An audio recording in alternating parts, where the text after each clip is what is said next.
중국 거시경제학입니다. 이번 학기는 이제 우리가 월요일과 화요일 1시 반에 강의를 진행을 하겠습니다. 이제 이번 학기도 어쩔 수 없이 우리가 온라인 강의로 진행을 하게 되었는데요.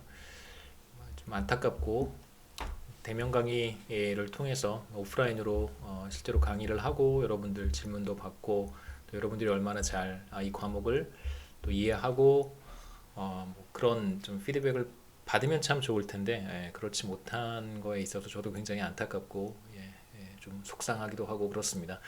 또 지난 학기 한 학기 동안 그 온라인 강의 진행해 보면서 여러 가지 어려움도 많았었고 그리고 또 많은 학생들 이제 피드백을 주셨는데 뭐또 시험 관련해서도 많이 있었고 그다음에 동영상 제작하는 것과 관련해서도 또 많은 의견이 있었습니다. 이번 학기에 이제 좀 그런 부분들을 보완을 제 나름대로 좀 하려고 노력을 했고 그런 부분들이 좀 보완이 되었으면 하는 바람이고요. 그래서 이번 학기 중국 거시경제학은 그 2학년을 대상으로 이제 오퍼를 우리가 경제학과에서 하기는 하지만 대체적으로 한 3학년 정도 수준의 경제학 지식이 좀 필요하고요. 그래서 거시경제학을 어느 정도 이해했다면 그 다음에 이제 미시경제학에 대한 어떤 충분한 백그라운드도 가지고 있어야 합니다. 미시경제학과 거시경제학을 충분히 이해했다면 중국 거시경제학을 수강하는 데 큰 어려움은 없겠습니다만 기본적으로 이 과목을 제가 어떤 방식으로 진행할 것인가를 생각해 보면 조금 더 그러니까 그래프라든가 이제 수식에 대한 좀 이해가 더 필요하다라고 생각합니다. 그래서 우선 강의 계획서 한번 보시면 중국 거시경제학에서는 우선 우리 면담 가능 시간부터 말씀을 드릴게요. 면담은 이제 수요일 12시부터 2시까지인데 뭐 현실상 우리가 만나는 것이 쉽지 않기 때문에 제 생각에는 다른 방식으로 뭐 줌이라든가 이런 걸 통해서 우리가 뭐 집단 면담 뭐 이런 거 해볼 수 있지 않을까 생각합니다. 그래서 강의는 이제 제가 동영상 제작해서 우리 약속한 강의 시간에 여러분들이 수강할 수 있도록 제가 할 것이고요. 예를 들면 이제 월요일 1시 30분에 여러분 강의를 들으실 수 있도록 그 다음에 화요일 1시 반에 동영상 강의를 여러분 보실 수 있도록 제가 미리미리 준비해서 업로드를 할 것이고 면담 관련해서는 이제 오피스 아워인데요. 이건 우리가 별도로 뭐 줌이라든가 다른 방식을 통해서 다른 뭐 장치를 통해서 한번 시도해 볼 만한 가치가 있다고 생각을 해요. 뭐 질문도 있으면 또 받고 그 다음에 우리 클래스 수강하는 학생들끼리 또 커뮤니케이션 하는 것도 제 생각에 좋다고 생각하고요. 제 연락처 여기 빠뜨렸는데 970에 5522입니다. 학과 사무실 번호는 5521고요. 제 번호는 이제 5522입니다. 그래서 뭐 웬만해선 요즘 이제 지금 이제 9월 초까지는 아무래도 학교에 가급적 이제 가지 않으려고 하고요. 좀 진정이 되면 코로나 확산세가 좀 진정이 되면 이제 저도 오피스에 나갈 생각입니다. 자, 이 과목은 대체적으로 이제 강의로 진행이 되고요. 이게 성적과 관련해서는 그 중간 시험 50%, 기말 시험 50%로 계획을 했는데 실제로 이렇게 진행을 할 것인지는 조금 더 제가 고민해 보겠습니다. 그래서 성적 평가 방식을 제가 바꾼다면 어떻게 바꿀 것인지 여러분들께 공지해 드릴 것이고요.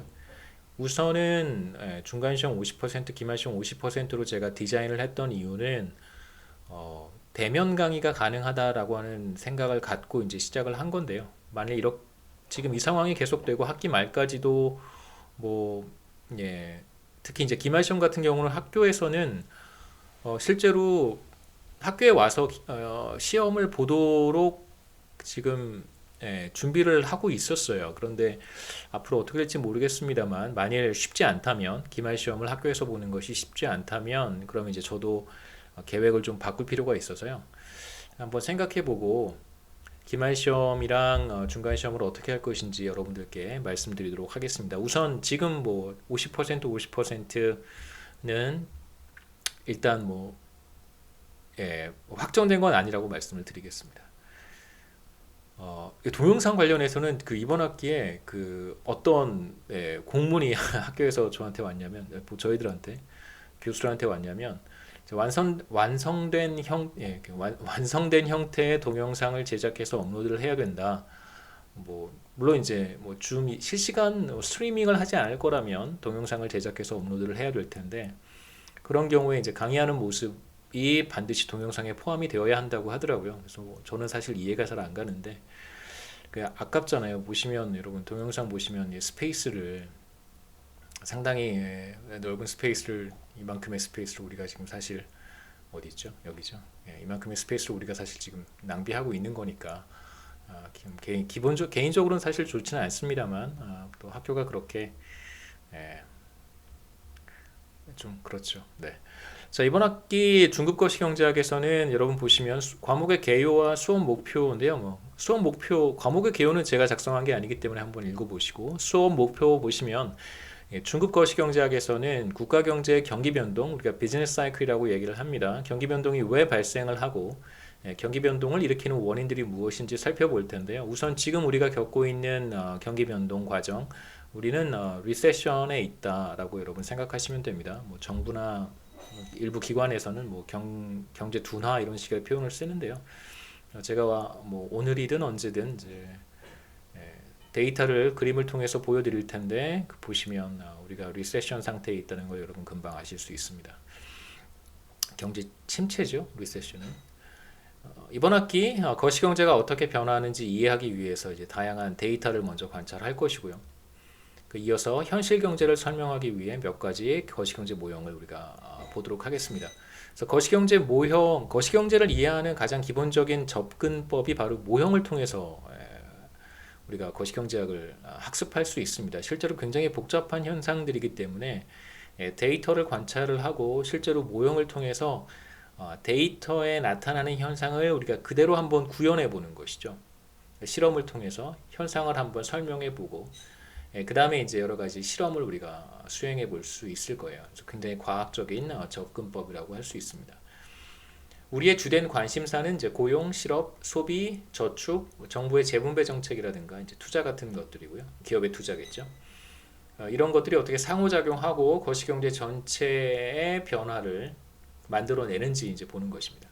마지막으로 경기변동 이론을 통해서 중앙은행의 경기 안정화 정책 방법들, 그다음에 어떤 것들이 있는지, 물론 이제 간단합니다. 정부에서 쓰는 재정 정책이 있고 중앙은행에서 사용하는 통화 정책이 있는데 그 두 가지 정책을 크게 우리가 경기 안정화 정책, 스테빌라이제이션 팔러시라고 부르고요. 그 효과를 이어서 보도록 하겠습니다. 선수 과목은 경제학 원론, 그다음에 미시경제학, 거시경제학이고요. 만일 이번 학기에 거시경제학과 중급거시경제학을 동시에 수강을 하는 학생들이 있다면, 혹은 미시경제학과 중급거시를 동시에 수강하는 학생들이 있다면, 먼저 미시나 거시경제학을 수강하시고요. 그다음에 다음에 내년에 기회가 되면 그때 중급거시경제학을 수강하시기를 강력히 권합니다. 교재는 스테픈 윌리엄슨이 쓴 매크로 이코노믹스고요. 6판이 이제 최근에 나와 있습니다. 제가 이제 구글 검색을 하다가 혹시 6판 PDF 파일을 구글링을 하면 찾을 수 있지 않을까라고 하는 이제 생각해서 찾아봤는데 6판은 찾지는 못했고요. 5판은 찾았습니다. 여러분 보시면 이제 구글에서 윌리엄슨 매크로 이코노믹스 5라고 입력을 하시고 검색을 해보시면 자 이렇게 몇 개가 나오는데요. 세 번째 제가 하이라이트이 되어 있는데 여기 보시면 이제 CMU 카네기 멜론 유니버시티의 누군가가 5판 교재를 업로드를 해놨어요. 그래서 가보시면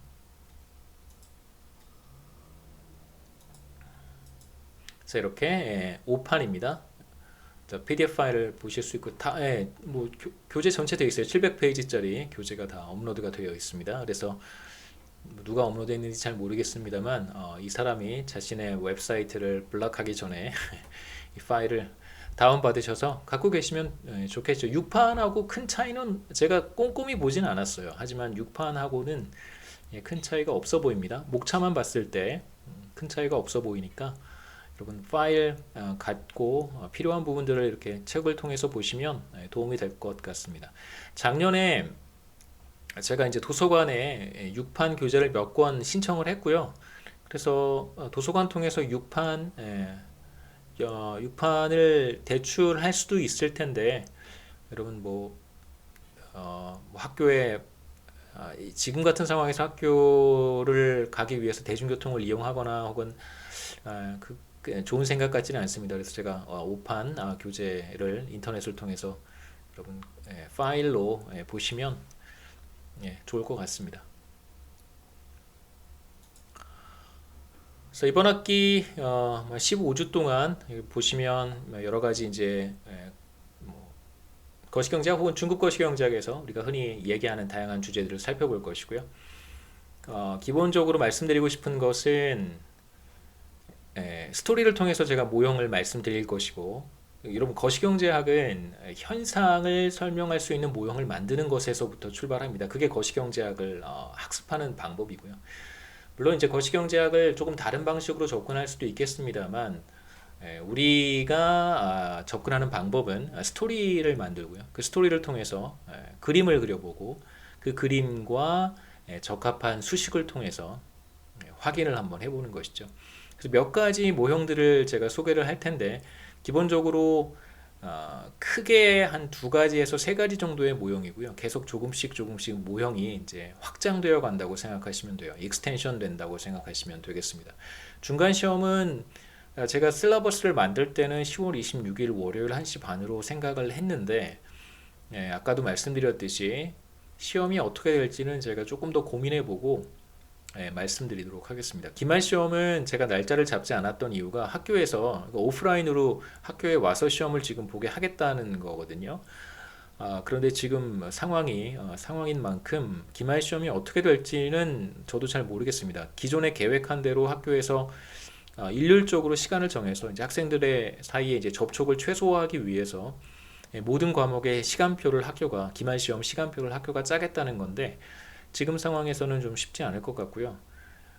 지난 학기 같은 경우에는 기말 시험을 보지 않아도 괜찮다. 원래 학교 방침은 그렇습니다. 중간 시험은 보지 않아도 괜찮고요. 그건 뭐 교수 재량이고 반드시 기말 시험을 보고 그거에 따라서 이제 성적을 그레이딩을 이제 하라는 것이 학교의 방침인데 지금으로서는 어떻게 될지 저도 확신할 수가 없고 예상하건대 학교가 지난 학기와 비슷하게 교수들에게 기말 시험에 대한 재량도 줄 것 같습니다. 물론 이렇게 재량을 주는 것이 책임을 전가하는 것이죠. 뭐 학교가 이렇게 해야 사실은 이제 학교가 책임을 지는 건데 학교가 책임을 지지 않고 이제 책임을 전가하는 거라고 볼 수도 있습니다만 어떻게 될지 모르니까요. 뭐든 어떤 변화가 생기면 또 여러분들도 뭐 연락을 받을 것이고 저도 연락을 받을 테니까 조금씩 바꿔가면서 적응해가면서 하도록 하겠습니다. 여기까지가 실러버스와 관련된 이야기고 1장 내용은 이제 그 다음 동영상 클립에 이어서 하도록 하겠습니다.